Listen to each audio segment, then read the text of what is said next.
Medan perang kembali menyambut kehadiran militer Israel setelah rencana kesepakatan gencatan senjata tahap kedua kolaps pada 1 Maret 2025.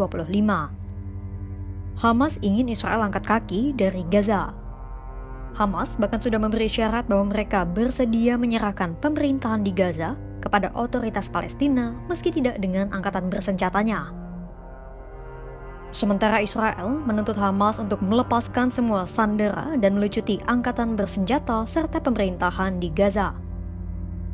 Akhirnya, Israel kembali melanggar gencatan senjata dan meluncurkan serangan besar-besaran pertamanya sejak 19 Januari 2025. Lebih dari 500 orang tewas dalam sehari. Meski demikian, Hamas masih belum mengibarkan bendera putih dan belum menyudahi asanya. Kira-kira bisakah Israel mengalahkan Hamas?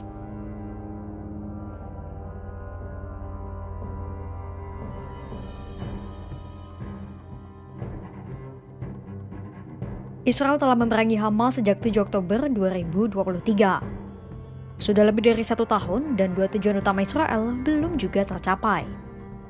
Pertama, membebaskan seluruh sandera dan kedua, mengalahkan Hamas.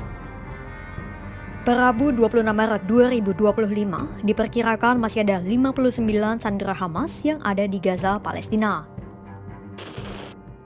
This morning, Israel is operating with full force against the Hamas terrorist organization in the Gaza Strip.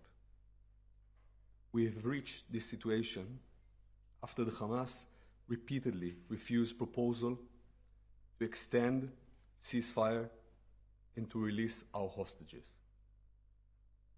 Hamas rejected 2 concrete mediation proposals presented by the US Special Envoy Steve Witkoff. Israel agreed to these mediation proposals. Hamas refused them. Sementara, nadi Hamas sendiri masih berdenyut meski sudah diajar habis-habisan oleh Israel dengan segala kekuatan militernya. Hamas selalu bisa kembali pulih dari pertempuran.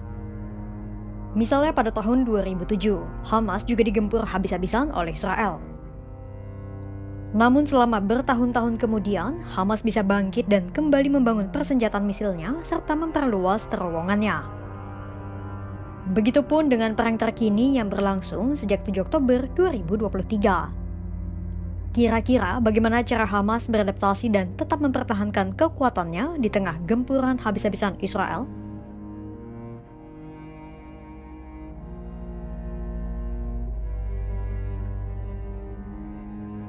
Selama 17 bulan, Hamas terus beradaptasi dengan segala situasi krisis yang dihadapi. Di sayap militer Hamas, Brigade Al-Qassam tak lagi bergantung hanya pada satu kepemimpinan. Setelah kematian Yahya Sinwar sebagai tokoh yang disebut-sebut berada di balik pergerakan militer Hamas, kepemimpinan Brigade Al-Qassam berubah menjadi sporadis. Saudara Yahya Sinwar, Muhammad Sinwar, disebut mengawasi operasi di Gaza Tengah dan Selatan, meskipun keberadaannya tersembunyi dan tak bisa dihubungi secara rutin.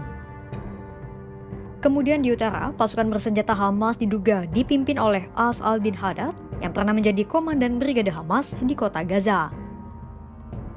Perubahan itu terjadi mengingat Israel selalu menargetkan para pemimpin dan tokoh militer Hamas.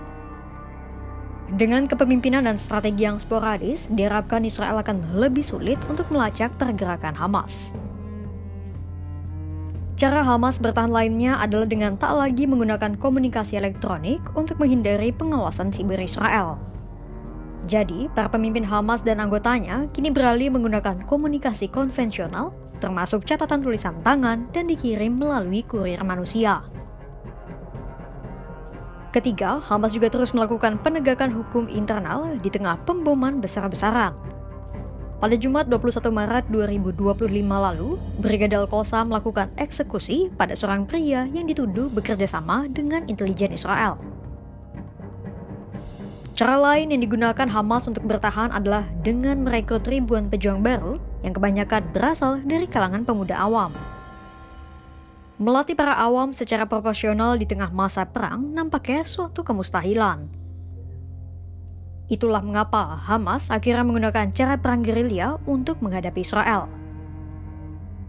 Tentara Israel yang nekat masuk ke dalam Gaza akan menghadapi serangan gerilya dari para pejuang baru Hamas.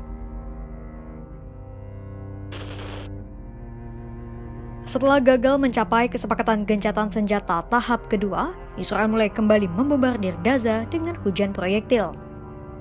Israel menuduh Hamas menolak gencatan senjata.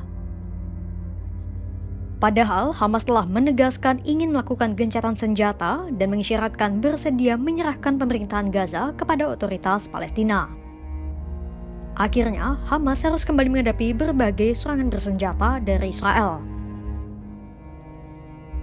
Meski demikian, Hamas belum menyerah. Babak terakhir peperangan masih dari kata jauh. Berbagai adaptasi telah dilakukan Hamas yang terbukti masih belum dikalahkan oleh Israel selama 17 bulan belakangan. Kira-kira sejauh mana Hamas akan terus beradaptasi dan strategi apa lagi yang akan dimainkan kelompok ini? Simak terus perkembangannya hanya di kanal YouTube Kompas.com.